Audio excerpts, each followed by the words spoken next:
should talk overall about this team right now, especially as compared to last year. Last year at this time, they're coming off 4 wins, a disastrous offseason, the trade of Carson Wentz, firing of Doug Peterson, new coaching staff, everything.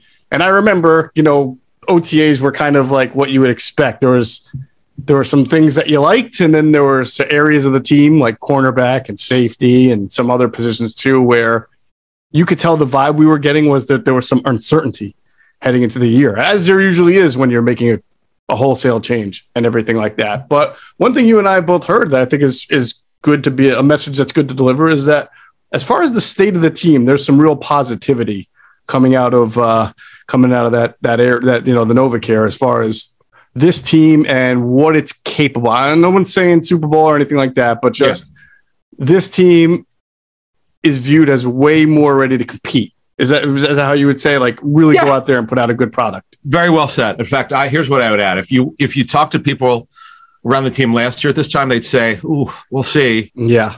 It had nothing to do with the coaches. It was just like they look at the roster, as you were pointing out.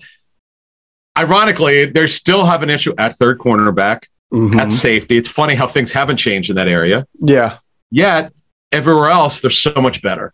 I mean, they have not been this good, at least on paper, at linebacker. I don't know how long we'd have to go over that. And what we're going to do, we've got our roster series coming up soon. Can't wait to do that in the offense, defense, and break them down, some of our most popular shows. But the feeling around the team is, versus last year at this point, after OTAs, is night and day. They just think this roster could compete. They've got better depth. You look at the talent at wide receiver now, they're deep. They've got versatility. Still have some issues with the slot position about how they're going to deploy it, but that's another situation for another time.